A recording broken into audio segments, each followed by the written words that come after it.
Innal hamdalillah nahmaduhu wa nasta'inuhu wa nastaghfiruh wa na'udzu billahi min shururi anfusina wa min sayyiati a'malina may yahdihillahu fala mudilla lahu wa may yudlilhu fala hadiyalah. Ashhadu an la ilaha illallah wahdahu la syarika lah wa ashhadu anna Muhammadan abduhu wa rasuluh. Allahumma salli ala sayyidina Muhammad wa ala alihi wa sahbihi wa sallim. Pertama sekali marilah kita bersyukur kepada Allah Subhanahu wa taala. Alhamdulillah pada siang hari yang berbahagia ini Allah masih memberi kita nikmat kesehatan. Allah juga masih memberi kita kesempatan, bahkan kita masih merasakan nikmat iman dan Islam, sehingga kita dapat bersama-sama hadir di masjid yang kita cintai ini dalam rangka untuk menunaikan kewajiban kita, yakni melaksanakan ibadah salat zuhur secara berjamaah. Mudah-mudahan ibadah kita pada siang hari yang berbahagia ini dibalas Allah dengan pahala yang berlipat ganda. Amin ya rabbal alamin.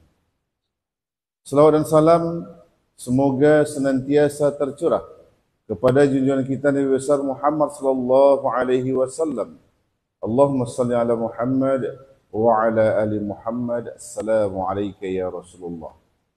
Bapak-bapak, ibu-ibu sidang salat zuhur yang dimuliakan Allah Subhanahu wa taala, di dalam Al-Quran Allah Subhanahu wa ta'ala berfirman, A'udzu billahi minasyaitonir rajim. Bismillahirrahmanirrahim. Inna nahnu nuhyil mauta wa naktubu ma qaddamu wa atharahum. Sesungguhnya kamilah yang menghidupkan orang yang mati, dan kami pula yang mencatat apa yang mereka buat dan termasuk bekas-bekas yang mereka tinggalkan. Surat Yasin ayat 12. Bapak Ibu yang dimuliakan Allah Subhanahu wa taala, pertama ayat ini memberikan pemahaman kepada kita bahwa Allah yang menghidupkan orang yang mati. Artinya apa? Nanti kita pasti akan dibangkitkan pada saat hari kiamat atau di padang mahsyar.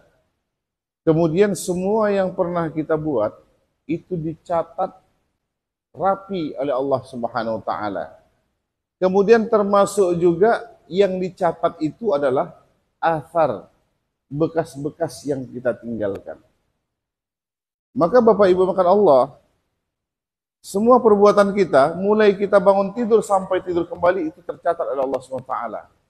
Kemudian yang perlu kita ciptakan lagi atau kita lakukan adalah bekas-bekas yang kita tinggalkan. Termasuk Bapak Ibu, kita sampai ke masjid ini, itu ada bekas langkah kita. Makanya dibalas oleh Allah Subhanahu wa taala, diberi kebaikan satu, dibuang keburukannya satu. Ada yang mengatakan 10 kebaikan, ada yang dibuang 10 keburukan. Maka ini termasuk bekas. Terus apa lagi yang harus dilakukan? Ada lagi, itu secara pribadi tadi, ada lagi berikutnya apa bekas amal yang ketika kita mati nanti itu terus menerus akan mengalir kepada kita. Maka ini juga perlu kita buat asarnya atau bekasnya. Salah satunya Bapak Ibu, sebagaimana dalam hadis Nabi, "Idza mata ibnu Adama inqata'a 'amaluhu illa min salasin, shadaqatun jariyatun aw ilmun yuntafa'u bih aw waladun shalihun yad'u lahu." Setiap manusia meninggal dunia terputus amalnya. Apa maksud terputus? Tak bisa lagi beramal. Dia tak bisa sholat, dia tak bisa lagi puasa, dia tak bisa naik haji, dia tak bisa berjemaah ke masjid ini, dia tak bisa lagi bersedekah, terputus. Kecuali 3. Yang pertama, shadaqatun jariyatun, sedekah jariyah. Tadi ada langkah kita merupakan bekas. Lalu sampai ke masjid ini kita berinfak. Lalu infaknya digunakan untuk fasilitas masjid. Segalanya. Maka itu termasuk kita telah meninggalkan satu bekas masjid. Walaupun tak tercatat nama kita, Pak. Walaupun tak ditulis papan tulis. Tapi Allah dan malaikatnya mencatat. Dicatat Bapak Ibu. Maka perlu, mungkin tanah itu bapak yang nyumbang, itu nyumbang bekas. Dia tak punya tanah, tapi punya uang. Dia bantu pembangunannya. Dia tidak punya tanah, tak punya uang, punya ide. ide tumpahkan, itu jadi bekas, Pak. Sebaiknya posisi masjid ini begini, konstruksinya begini, dia tak punya uang, tapi ide ada. Itu juga athar, Bapak Ibu. Itu juga bekas yang ditinggalkan. Terus apa lagi? Al-ilmu yuntafa'u bih, ilmu yang bermanfaat. Jadi Bapak Ibu Allah, kita ada aktivitas ibadah, terasa nikmat kita melaksanakan ibadah sholat di masjid ini. Terasa nikmat mungkin ada suasana kajian di sini. Terasa nikmat silaturahmi yang cukup ramah di sini. Lalu kita jelaskan sama orang, tertarik orang ibadah sini. Itu juga bagian dari ilmu yang bermanfaat. Lalu berjumpa di masjid ini, ada orang yang baru memulai dagang, tak mengerti cara berdagang dengan baik. Untungnya tak banyak jumpa dengan jemaah lain di masjid ini. Bertanya dia, lalu memberikan saran dan cara dagang yang baik. Akhirnya bagus dagang dia, itu juga ilmu yang bermanfaat. Seorang tukang mengajari orang lain sehingga jadi bisa bertukang, itu juga ilmu yang bermanfaat. Apalagi Bapak Ibu memberikan ilmu bagaimana ibadah dengan baik. Itu juga ilmu yang bermanfaat. Karena pada saat ini, akhir zaman banyak kali yang membingungkan kita. Maka butuh penjelasan Pak dengan detil dan dengan tuntas. Sehingga tak bingung. Saya mau berzakat. Saya ini ada kebun sawit. Harus dizakatkan nggak Ustaz? Oh, dalam ayatnya nggak ada kebun sawit. Kan gitu. Kenapa? Tapi saya untungnya banyak. Kalau Allah tidak meminta, jangan kita paksa memberikan. Pertanyaannya ketika ada orang ngotot ingin berzakat kebun sawit, apakah Allah tidak tahu bakal ada tumbuh kebun sawit? Tahu. Tapi tidak diminta Allah. Kalau tidak minta, jangan dipaksa. Kan gitu Bapak Ibu. Nah, penjelasan ini itu juga ilmu bermanfaat. Sehingga orang tidak ini, dia memang jiwanya ingin berinfak. Kalau memang tidak dari kebun sawit, hasil sawitnya aja infak ke masjid, pondok pesantren dan lain sebagainya. Itu semua bagian dari arahan kita kepada dia seperti itu Bapak Ibu, itu ilmu yang bermanfaat. Ini menyiapkan asar.